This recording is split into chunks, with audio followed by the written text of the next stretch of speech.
전쟁에서 승리하다. 아멘. 기도하겠습니다. 주님, 오늘도 성령의 감동으로 된 이 말씀을 성령의 감동으로 깨닫게 하여 주옵소서. 이 말씀에 예비된 기적과 승리와 축복이 임할지어다. 예수님의 이름으로 기도합니다. 아멘.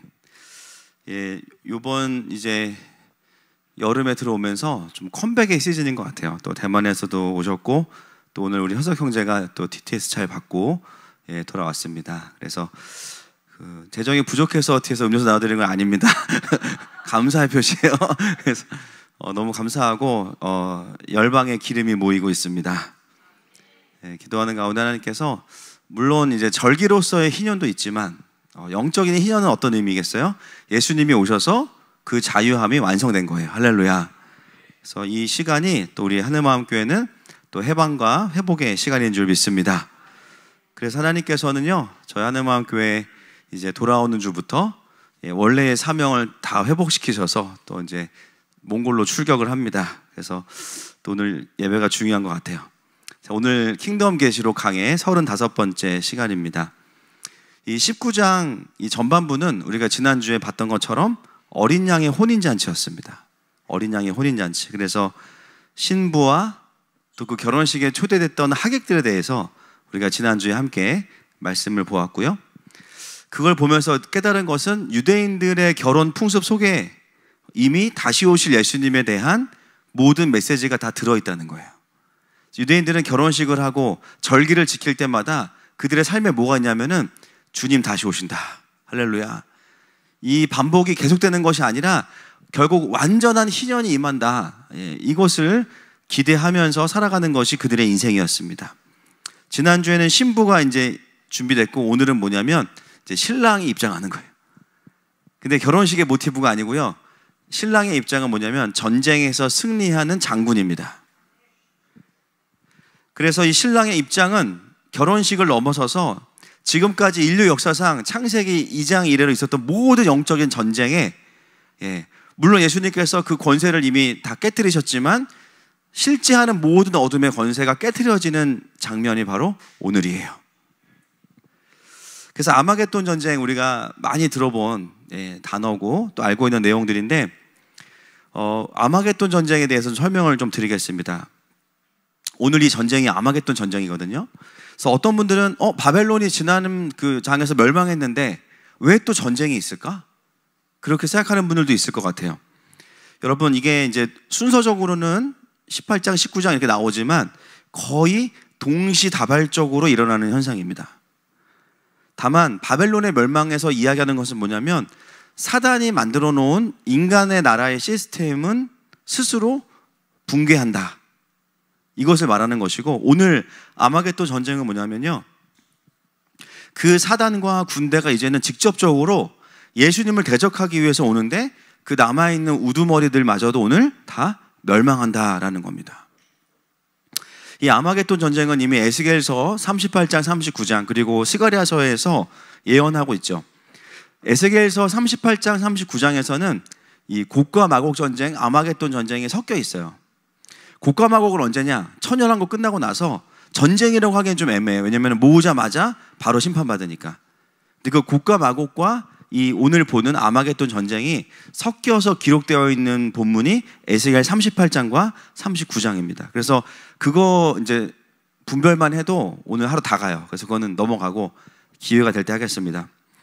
그래서 특별히 스가랴 말씀에 이 아마겟돈 전쟁에 대한 예언을 읽도록 하겠습니다. 12장 9절 말씀 시작. 예루살렘을 치러 오는 이방 나라들을 그 날에 내가 멸하기를 힘쓰리라. 네, 보면은 에스겔서와 스가랴 전체적으로 마지막에는 예루살렘을 치러 오는 이방 나라들에 대한 이야기를 예언하고 있어요. 이 아마겟돈이라는 말에서 우리가 이제 알아야 될 것은 뭐냐면, 이게 원래 히브리어로 하르 무기또입니다. 어떤 뜻이냐면 무기또의 언덕 이런 뜻이에요. 무기또의 낮은 산 이런 뜻입니다. 이 무기또라는 곳은 어떤 곳이냐면 이스라엘의 역사상 가장 많은 전쟁을 벌였던 곳이 바로 이 무기또입니다. 뭐 어떤 전쟁이 있었나? 여호수아가요, 가나안 정복 전쟁에서 탈취해서 므낫세에게 주었던 그 땅이 무기또예요. 그리고 드보라와 바락이 가나안 군대와 싸웠던 곳이 또 사사기 5장에 보면은 무기또입니다. 사사기 혹시 말씀 있나요? 한번 띄워주세요. 시작. 왕들이 와서 싸울 때에 가나안 왕들이 무깃도 물과 다 내게서 싸웠으나 은을 탈취하지 못하였도다. 네. 또 요시야 왕이 애굽의 느고 왕과 싸우다가 죽은 곳이 또 무깃도입니다. 역대하 35장 22절 시작.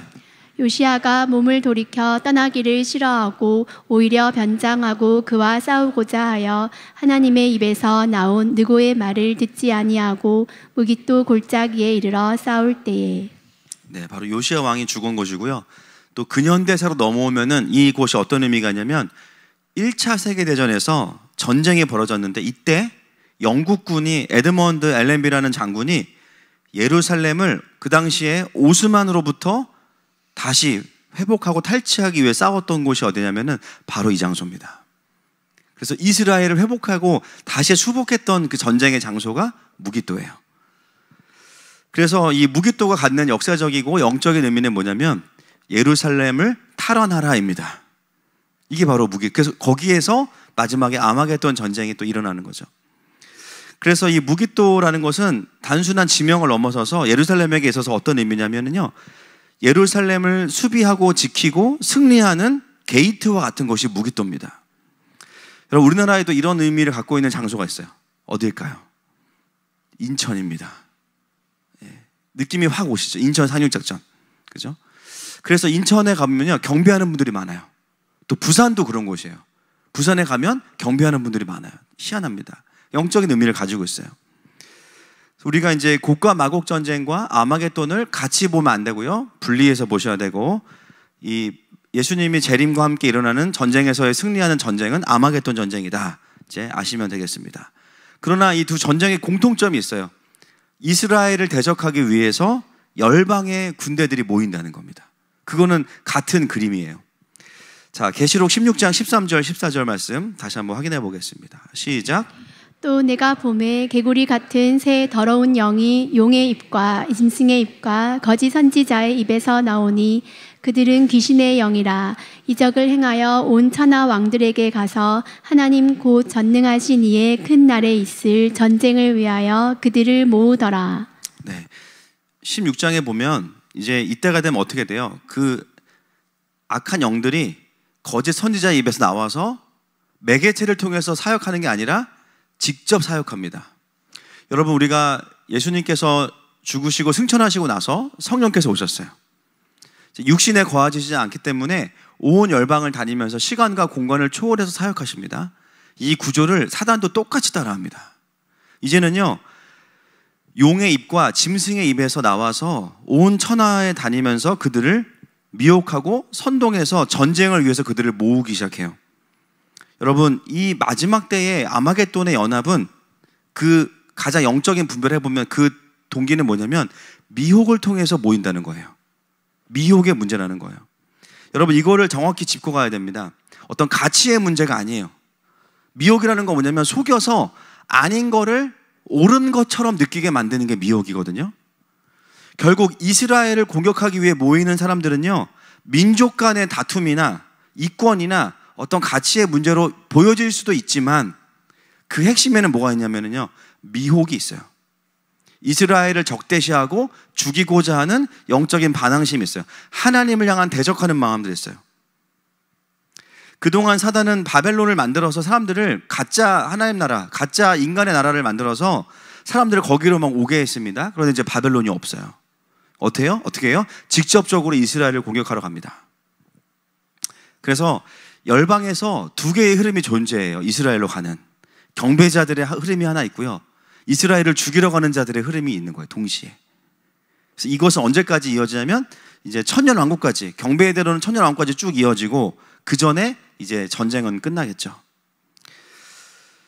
여러분, 지금 우리가 사는 이 시대에도 이 미혹은 그냥 동일하게 일어나고 있습니다. 여러분, 전 세계의 뉴스들을 보면 이스라엘을 도와주는 뉴스 거의 없습니다. 다 이스라엘 나쁘다 그래요. 나쁘게 보도하고 왜곡되게 보도하고, 오늘도 보니까 이스라엘이 이란을 선제 공격했다고 또 뉴스 보셨죠? 여러분, 선제 공격이 아니고, 그죠? 그동안 하마스와 헤즈볼라를 통해서 수많은 이란과의 어려움들이 있었고, 계속해서 그들이 이스라엘을 공격해 왔고, 이번에도 정확하게 핵시설만 타겟팅해서 이제 공격을 한 것을 마치 가만히 있던 이란을 이스라엘이 그냥 공격한 것으로 보도를 하고 있습니다. 여러분, 이게 다 뭐 때문입니까? 미혹이에요. 미혹 때문인 거예요. 그래서 여러분, 이 이스라엘에 대한 이야기들을 여러분 일반적인 뉴스를 찾아보면 팔레스타인과 이스라엘의 갈등을 다 어떤 방식으로 이제 보도하는지 아세요? 희생자 중심으로 보도하면서 이스라엘이 방어했던 것을 공격으로 둔갑시키고 하마스의 테러를 저항으로 보도를 해버립니다. 그래서 미사일을 쏘는 하마스에 대해서는 언급하지 않고 이스라엘의 공습만 보도하면서 과잉 대응으로 몇 명이 죽었다, 이렇게 보도하고 있죠. 그래서 사람들이 자연적으로 반 이스라엘 정서를 갖게 하고 있는 것이 계시록에서 말하고 있는 그 미혹의 문제라는 거예요. 멀쩡히 잘 사는 팔레스타인 땅을 왜 뺏었냐, 그죠? 이런 논리들을 가지고 이제 이스라엘을 공격하죠. 여러분, 그리스도인들 중에도 대체 신학에 아직도 잠겨 있거나 또 잘 모르는 분들은 이렇게 생각하는 분들이 굉장히 많습니다.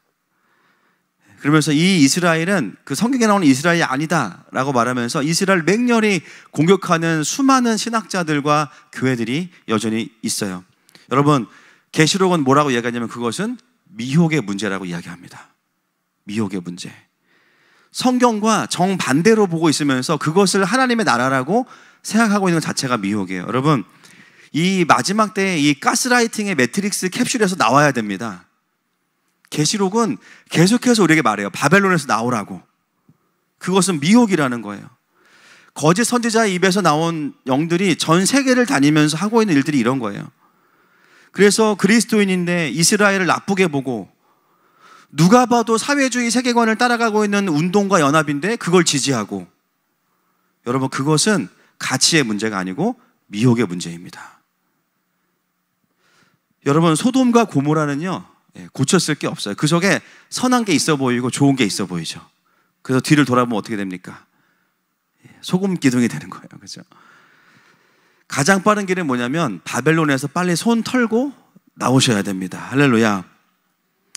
여러분, 이미 이 영적인 일들은 우리 이 지구 전체 가운데 일어나고 있고요.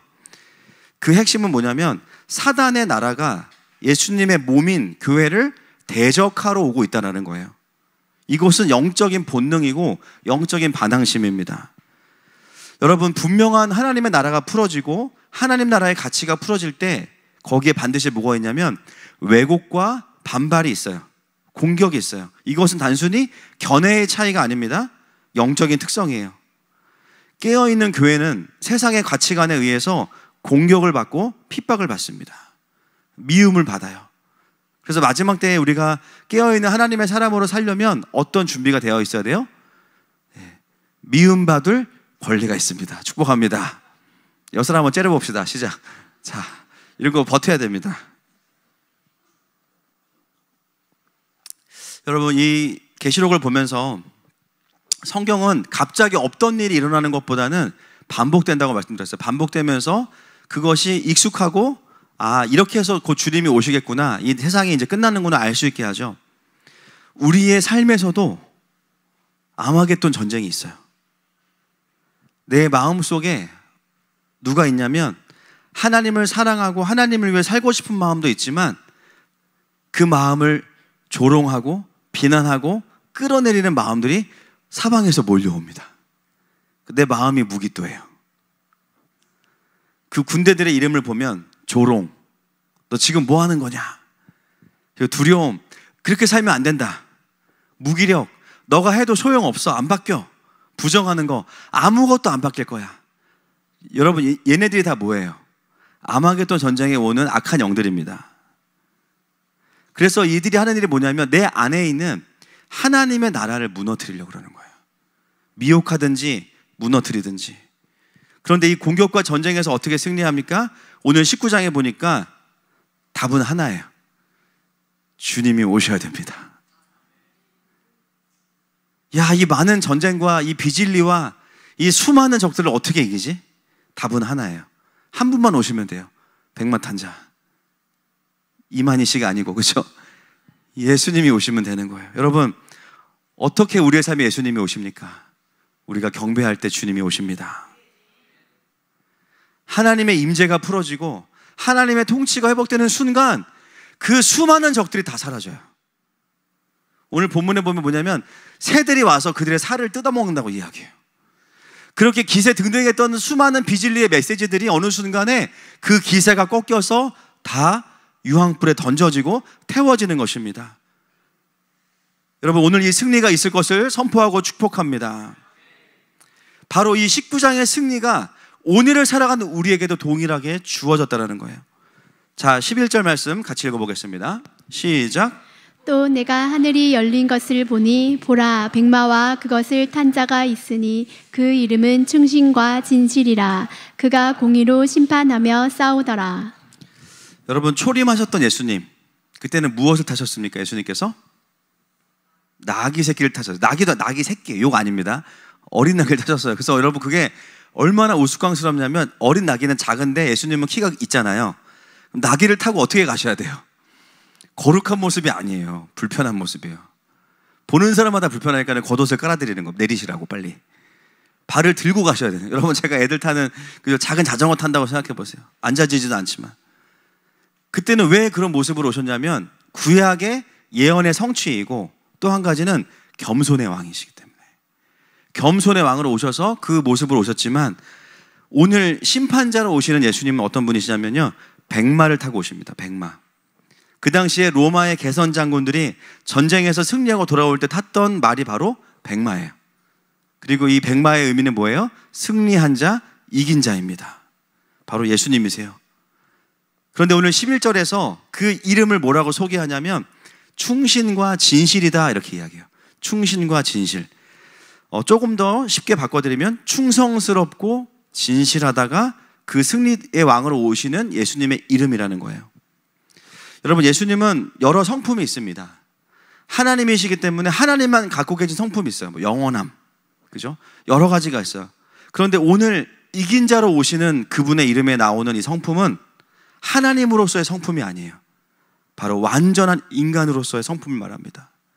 충성스럽고 진실된 종이라는 거예요. 이 표현은 이미 계시록 3장과 14절에 있습니다. 같이 읽겠습니다. 시작. 라오디게아 교회의 사자에게 편지하라. 아멘이시요 충성되고 참된 증인이시요 하나님의 창조의 근본이신 이가 이르시되. 이미 여기서 예수님을 소개할 때 충성되고 참된 증인이시다, 이렇게 이야기합니다. 이 충성되고 참된 것은 예수님께서 이 땅에서 성부 하나님을 향해서 가지고 계셨던 태도예요. 여러분, 예수님의 충성을 우리가 어디까지 볼 수 있냐면 십자가에서 죽으시기까지 순종하셨어요. 할렐루야. 그리고 예수님만이 참되시다라는 것은 뭐냐면 그분만이 진리이시다라는 거예요. 여러분, 승리자로 오신 예수님은 이 땅에서 하나님이시기 때문에 승리하신 게 아니에요. 완전한 인간으로서도 승리하셨습니다. 무엇으로? 충성됨과 진실함으로. 그래서 오늘 이긴 자로 오시는 그 예수님, 백마 타고 오신 예수님의 이름을 계시록에서는 충성됨과 진실함이라고 이야기하는 거죠. 자, 빌립보서 2장 6절부터 11절 말씀 읽겠습니다. 시작. 그는 근본 하나님의 본체시나 하나님과 동등됨을 취할 것으로 여기지 아니하시고 오히려 자기를 비워 종의 형체를 가지사 사람들과 같이 되셨고 사람의 모양으로 나타나사 자기를 낮추시고 죽기까지 복종하셨으니 곧 십자가에 죽으심이라. 이러므로 하나님이 그를 지극히 높여 모든 이름 위에 뛰어난 이름을 주사 하늘에 있는 자들과 땅에 있는 자들과 땅 아래에 있는 자들로 모든 무릎을 예수의 이름에 꿇게 하시고 모든 이름 예수를 그리스도를 주라 시인하여 하나님 아버지께 영광을 돌리게 하셨느니라. 아멘. 그럼 예수님은 하나님의 권능으로 승리하신 게 아니고요, 자기를 죽기까지 내어주셔서 승리하셨어요. 그 전능하신 그 왕이 모든 능력을 다 제어하시고 자기의 생명을 내어주셔서 희생함으로 승리하셨고 그런 예수님을 하나님께서 높이셔서 하나님께 영광을 돌리게 하셨습니다. 여러분, 우리도 이 땅에서 하나님의 군사로 부름을 받은 자들입니다. 여러분, 하나님 나라를 확장하기 위해서 또 하나님의 일을 하기 위해서 정말 많은 것들이 필요해요. 열정도 있어야 되고 은사도, 재능도, 전략도, 재정도 많은 게 필요해요. 그러나 오늘 본문이 우리에게 도전하는 더 중요한 가치가 있어요. 그것은 다른 그 어떤 것보다 그분을 향한 충성과 그분을 향한 진실함이라는 겁니다. 마지막 때를 살아가는 우리의 가장 큰 무기, 결국 하나님을 향한 충성스러움. 여러분, 충성스럽다는 게 어떤 뜻입니까? 내가 원하는 상황이 아니어도, 심지어 이러다가 내가 십자가 지겠는데 그런 생각이 들어도 여전히 어떻게 해요? 다른 하나님의 명령이 없다면 부르심의 자리에 그냥 있는 거죠.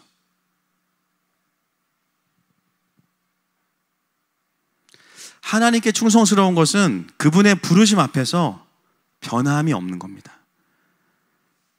그 가던 방향을 계속 가는 거예요. 여러분, 그게 쉽습니까? 어렵습니까? 우린 직진도 힘들어요. 차선을 이렇게 저렇게 바꿨다가, 그죠? 쉽지 않죠. 그 길을 갈 수 있는 상황이 늘 만들어지면 좋은데 그렇지 않아요. 그리고 옳은 길일수록 어떤 길이에요? 좁아요. 우리는 뚱뚱해요. 옳은 길일수록 사람이 안 가요. 이거 어떻게 해요? 아, 나만 바본가? 그런 생각이 들어요. 옳은 길일수록 협착해요. 방해가 커요.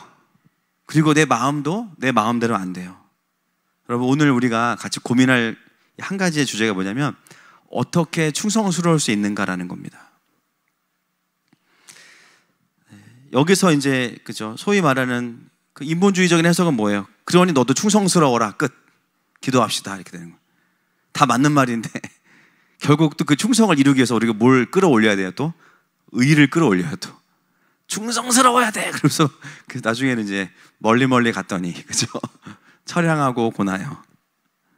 이번 주 목요일 날 그 김영영 권사님께서 그 저녁 경배 때 1800년, 1900년도 찬송가, 막 초반기 찬송가를 이렇게 저도 처음 듣는 찬송을 하는데 그렇게 은혜가 되더라고요.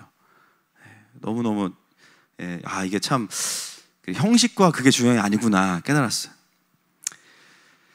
여러분, 우리가 충성을 내 힘으로 하려고 하면 어떻게 되냐면요, 어금니만 아픕니다. 그리고 그건 오래 못 가요. 그래서 이 충성은 내 힘과 결단으로부터 오는 것이 아닙니다. 그렇게 하다가는 부작용이 있어요. 그 전에 뭐가 있어요? 우리를 향한 하나님의 신실함을 깊이 봐야 됩니다.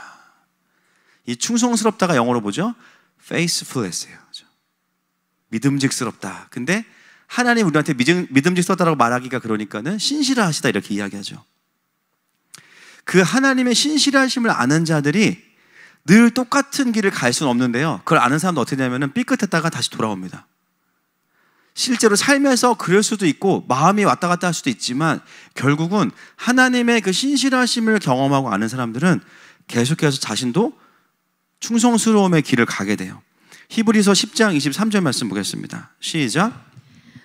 우리가 믿는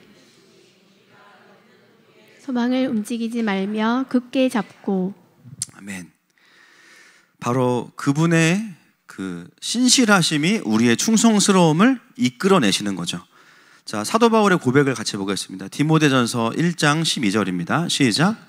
나를 능하게 하신 그리스도 예수 우리 주께 내가 감사함은 나를 충성되이 여겨 내게 직분을 맡기심이니. 자, 여기서 우리에게 마음에 쉼을 주는 단어는 여겨입니다. 충성되이 여겨. 그죠?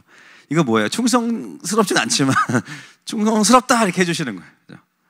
시험을 봤는데, 그죠? 60점이 넘어야 통과인데 55점인데 그냥 넘었다 이런 느낌이죠. 바울은 자기를 어떻게 생각했냐면요, 우리가 누가 봐도 바울은 굉장히 충성스러운 하나님의 사도거든요. 근데 바울의 내적인 고백은 뭐냐면 나는 충성스럽지 않아요. 보여지는 것도 있지만 바울 안의 마음속에는 수많은 마음들이 있어요.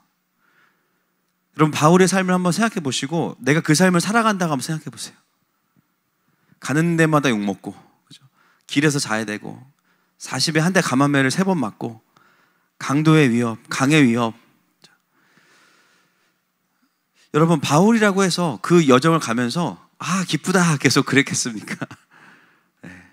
야, 이거 언제까지 해야 되는 걸까? 그리고 수많은 실패감과 때로는 정죄감과 그 모든 마음의 그 마음의 고민이 로마서에 다 나오잖아요. 곤고한 자라는 말. 그런데 바울이 계속 그 신실하게 갈 수 있었던 것은 뭐냐면, 바울이 자주자주 하나님 앞에 나아가서 들었던 메시지가 뭐냐면요, 나의 종아 이거예요. 그리고 그 무엇보다 그 바울을 신실하게 바라보시는 그 하나님의 얼굴을 보았기 때문에 바울은 계속해서 그 길을 갈 수 있었던 거죠. 그래서 바울은 고백해요. 하나님은 나를 충성되이 여겨주셨다. 그 여겨주심이 바울에게는 은혜인 거죠. 야, 하나님이 나를 믿어주시네. 여러분, 나를 감시하는 사람이 있을 때 잘해요? 나를 믿어주는 사람이 있을 때 잘해요? 감시? 네, 믿어주는 사람이 있을 때 잘하는 거죠. 근데 그 믿어주면, 그러니까 잘해야 돼 이게 아니야. 네가 못할 수도 있는데 일단 믿어줄게. 그럼 어떻게 되냐면, 완벽하지 못해도 적어도 부끄럽지 않게 하려고 최선을 다하게 됩니다. 여러분, 하나님께서 우리를 믿어주시는 겁니다. 충성되이 여겨주시는 겁니다. 그래서 충성은 내가 만들어낼 수 있는 삶의 모습이 아니고 성령의 열매인 거예요. 갈라디아서 5장 22절 말씀 보겠습니다. 시작. 오직 성령의 열매는 사랑과 희락과 화평과 오래 참음과 자비와 양성과 충성과. 보세요. 충성은 성령의 열매죠. 우리의 본질은 뭐예요? 날마다 넘어져요. 그 찬양 중에 그 뭐지? 주님 뭐죠? 또 넘어집니다인가? 그 넘어질 걸 예약하는 찬양 있잖아, 주님한테.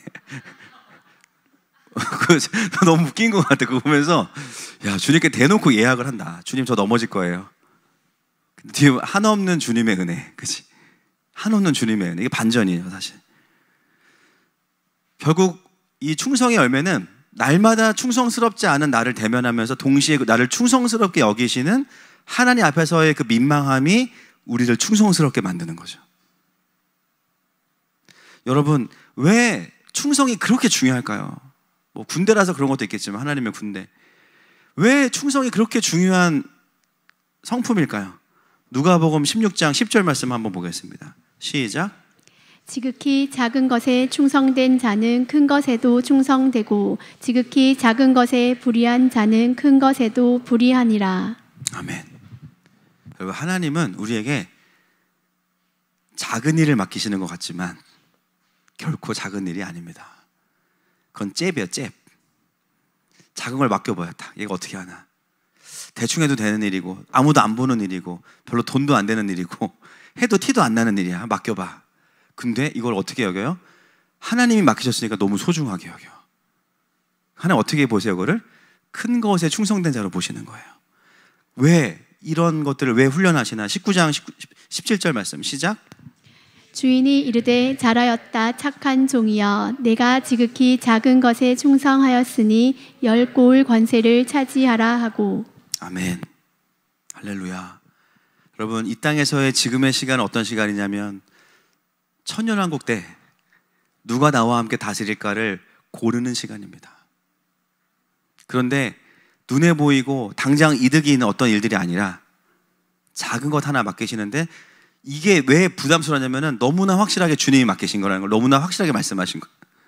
그래서 이걸 내려놓을 수가 없어. 그렇기 때문에 그것을 바라볼 때 하나님의 영광으로 보는 자들에게 하나님은 더 많은 고을을 다스릴 권세를 주시는 거예요. 제가 전도사 되고 첫 번째 사역 뭐 했는지 말씀드렸죠. 교회 부임했는데 거기 60년 된 전통교회에 대부분 이제 나이가 많으신 분들이라 자막을 아무리 크게 해도 안 보이시는 거예요. 그날 제가 그 교회의 역사를 썼어요. 5글자씩. 이거는 뭐 거의 이거는 사시도 다 보여. 제가 봤을 때 제가 어떤 마음이었겠어요? 오늘 모든 우리 어른들이 다 경배하게 하리라. 그래서 5글자씩 다 조정해가지고 막 포커스 이빠이 맞춰가지고 선명하게 제가 했었어요. 너무 감사해요. 하나님이 교회를 맡기셨어요. 할렐루야. 여러분, 하나님이 맡기시는 일은 다 큰일입니다. 아멘이십니까? 부담을 가지라는 말씀이 아니고요, 하나님이 맡기셨다라는 거예요. 왜 그렇게 충성에 주님께서 집중하시냐면은 나와 함께 이 땅을 다스려야 될 자들을 지금 계속 훈련하고 고르시고 계신 거예요. 내가 알바를 해도, 내가 자녀를 양육해도, 내가 교회에 와서 어떤 일을 섬기더라도, 또는 직장에 갔더라도 하나님이 부르셨다면 그 일은 거룩한 일입니다. 여러분, 내가 받는 돈 앞에 충성하지 마시고 부르시는 하나님께 충성하십시다. 진급의 은혜가 있을지어다. 자, 14절 말씀. 그래서 14절 말씀이 나오는 거예요. 시작. 하늘에 있는 군대들이 희고 깨끗한 세마포 옷을 입고 백마를 타고 그를 따르더라. 자, 이들이 누구일까요? 한 글자. 네, 나예요. 하늘에 있는 군대들이, 이거를 천사라고 하는 분들도 있지만, 보면은 휴거하고 부활한 신부들이 바로 같이 내려오는 겁니다. 이때 내려오면서 뭐가 시작되는 거예요? 천연왕국이 시작되는 거죠. 이미 예수님 자체가 충성으로 승리하셨기 때문에 그의 군대된 우리들은 뭐예요? 다 충성된 자들입니다. 이미 이 땅에서 미혹되지 않았고 충성스럽게 이긴 자들이에요. 여러분, 그래서 하나님 일을 하면서 우리가 하나님께 구해야 될 것이 뭐냐면 고린도전서 4장 2절 말씀이에요. 시작. 그리고 맡은 자들에게 구할 것은 충성이니라. 아멘. 충성을 구하라는 거, 하나님께. 내 안에 없으니까. 하나님, 나 오늘도 아시죠? 나 오늘도 놀고 싶고, 오늘도 도망가고 싶고, 오늘도, 그렇죠? 예배 가면 또 막 회 뜰 텐데, 회 뜨고 막 다 갈릴 텐데. 주님, 그래도 갑니다. 그게 뭐예요? 충성이에요. 그래서 우리 킹덤 스쿨 아이들은 항상 제가 수업 들어갈 때 첫 번째 인사가 제가 하나님께 이러면 충성 딱 하고 시작해요. 하나님께 충성. 여러분, 결국 어렵고 힘든 일일수록 그 순종 뒤에는 강력한 하나님 나라의 영광이 있습니다. 할렐루야. 그래서 여러분, 오늘 말씀을 들으시면서 하나님 나에게 지금 원하시는 충성의 자리가 어디일까? 나에게 충성하게 원하시는 영역이 어디일까를 또 돌아보실 수 있기를 축복합니다. 자, 13절 보겠습니다. 시작. 또 그가 피 뿌린 옷을 입었는데 그 이름은 하나님의 말씀이라 칭하더라. 네, 하나님의 말씀이다. 예수님이 말씀이시죠. 자, 15절도 연결해서 보겠습니다. 시작.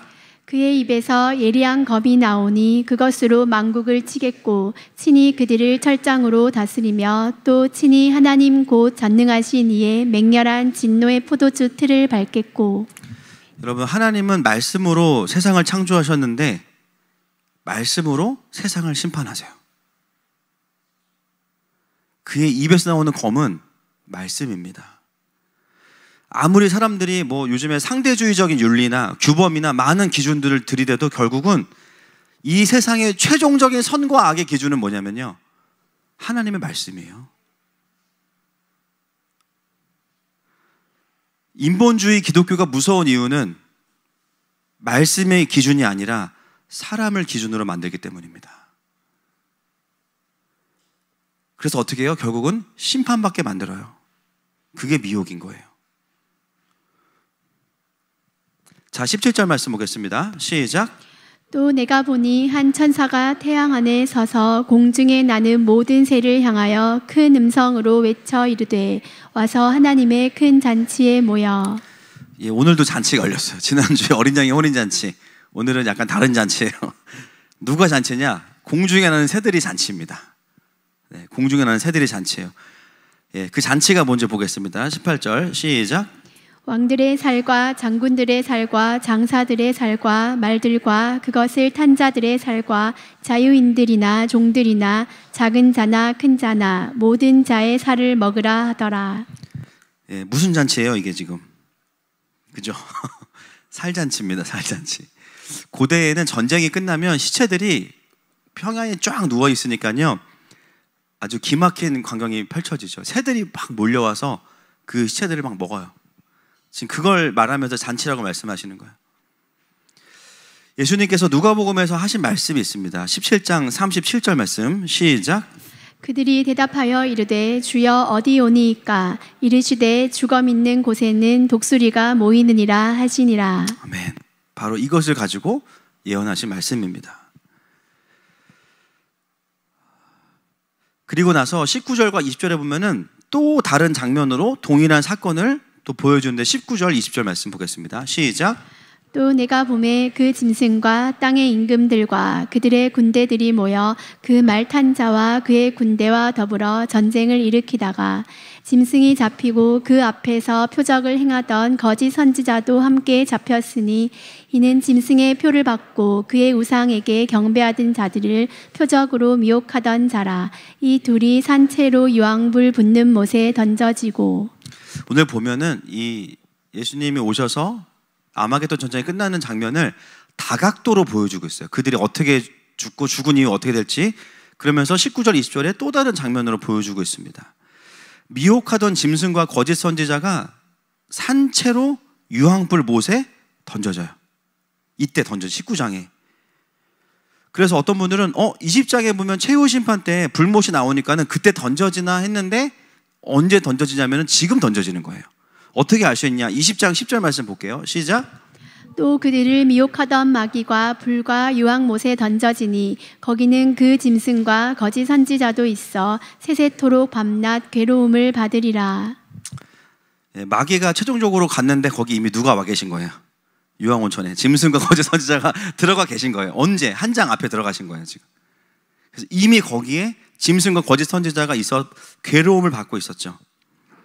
그래서 20장에서 보니까 이미 짐승과 거짓 선지자는 이때 이제 유황불에 던져졌고요. 천년 왕국 때는 영들이 이제 무적행에 들어가죠. 그래서 미혹이 없잖아요. 그때 미혹이 없는데 지금 그래서 천년 왕국이 지금이다라고 말하는 자들은 사실 성경과 다른 얘기를 하시는 거예요. 천년 왕국이 지금이면 미혹이 없어야 된다니까요. 영들이 무적행에 있으니까. 근데 지금 보세요. 미혹 천지잖아요.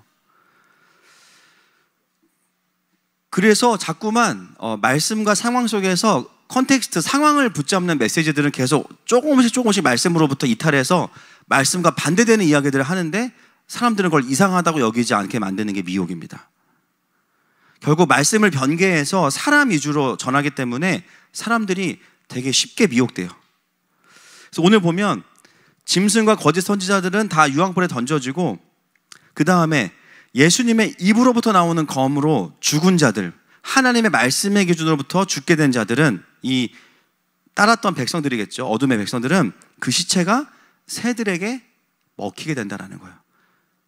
영은 어디 갔을까요? 지금 영들은 그러면 음부에 있겠죠. 잠시 동안 한 장 기다렸다가 이제 입수, 그죠? 되겠죠. 근데 이 그림이 어디에도 있냐면 창세기에도 있습니다. 창세기 8장 6절과 7절입니다. 시작. 40일을 지나서 노아가 그 방주에 낸 창문을 열고 까마귀를 내놓음에 까마귀가 물이 땅에서 마르기까지 날아 왕래하였더라.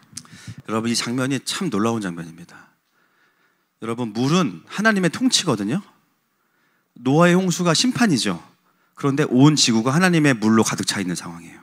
그것은 뭐냐면 가장 퓨어한 상태라는 거예요. 완전한 하나님의 통치가 다시 회복되어 있는 상태가 노아의 홍수. 그때 거기에 뭐가 있냐면 시체들이 떠다니는데 까마귀가 그걸 먹기 때문에 돌아오지 않는 거예요. 이미 마지막 때의 그림이 노아의 때에 다 있다 그랬어요. 이 그림도 다 연결되어 있는 겁니다. 결국 이 물은 예수님의 말씀이겠죠. 그래서 우리에게는 예수님의 말씀이 통치이고 생명입니다. 우리에게는 생수예요. 그러나 짐승을 따르던 자들에게는 심판의 검이에요. 이들의 육체의 심판을 중심으로 말한 것은 이들의 영은 음부에서 기다리고 있지만 그러나 그들의 육체는 새들에게 먹히게 된다는 것을 말하고 있습니다. 여러분 그래서 마지막 때의 사역에서 정말 중요한 게 뭐냐면 정확한 말씀이에요. 사단이 하는 일도 뭐겠어요? 말씀을 변개하는 일을 아주 세련되고 멋있게 한다라는 거예요. 그래서 말씀을 말씀으로 전하지 못하게 하고 듣지 못하게 합니다. 사람들을 미혹하고 눈과 귀를 다른 메시지들로 가려놓는 거예요. 그래서 매일 예배를 드리는 것 같은데요. 이미 미혹된 메시지가 내 눈과 귀에 있으니까는 나는 그걸 계속 확인하는 삶을 사는 거예요. 내 생각이랑 안 맞아? 성경이 아무리 얘기해도 받아들이지 않아. 내가 알고 있는 복음, 내가 알고 있는 하나님 나라를 계속 돌리면서 그것만 가지고 살아가요. 그런데 말씀과 일치하지 않고 말씀과 충돌함에도 불구하고 계속해서 이것을 내려놓지 못하게 하는 시즌, 그게 바로 마지막 때의 미혹이죠. 여러분, 미혹되지 않는 자가 복이 있는 겁니다. 그리스도보다 높아진 모든 이론들을 그래서 대적해야 됩니다. 이 시대에 풀어지는 사람의 나라와 그로부터 나오는 모든 이론들, 사단이 밀고 있는 가장 강력한 메시지들, 이 메시지에 감염되고 나면 말씀도 다 그렇게 들리고 그렇게 읽힐 수밖에 없어요. 중요한 건 뭐냐면 미혹된 자들은 미혹된 걸 모른다는 거예요. 그래서 마지막 때의 싸움은요, 더 치열한 말씀의 싸움입니다. 그럼 어떻게 이길 수 있습니까? 성경이 맞다고 하면 맞는 거예요. 아멘이십니까? 성경이 틀리다고 하면 틀린 거예요, 그냥. 우리 교회도 앞으로 삐짐을 금합니다. 제가 지난주 어떤 게 갔더니 우리 교회는 술, 도박, 삐짐을 금합니다. 그래서 너무 놀라웠어. 우리 교회는 삐짐을 금하고 말씀에 토를 다는 거 금합니다. 토하는 것도 금합니다. 말씀을 왜곡하는 것도 금합니다. 오늘 우리가 이 보게 된 백마를 타고 온 이 예수 그리스도의 모습은 완전한 승리죠. 완전한 승리. 여러분, 이것은 그때만 일어나는 일이 아니라 오늘도 우리에게 주님이 오셨습니다. 원래 와 계셨어요. 그런데 세상 살다 보면 어느 순간 스물스물 모이는 이 아마겟돈의 무리들 때문에 쉽지 않아요. 조롱, 정죄, 비난, 소망 없음, 낙심, 어떻게든 우리 안에 킹덤을 무너뜨리고 대적하려고 그래요. 오늘도 우리는 승리할 겁니다. 이 시간에 말씀을 정리하겠습니다. 그분의 이름은 충성스러움과 진실함이에요. 그것으로 승리하셨어요. 이 시대를 살아가는 우리의 무기도 다른 어떤 것보다 그분을 향한 충성스러움과 진실함인 줄 믿습니다. 그리고 이 마지막 때의 심판은 바로 세상을 얼마나 잘 살았냐가 아니고요, 말씀으로 살았냐를 가지고 심판하십니다. 그래서 오늘 우리 가운데 그 말씀의 권위가 또 회복되시기를 주님의 이름으로 축복합니다. 이 시간 함께 찬양하면서 나아가시겠습니다.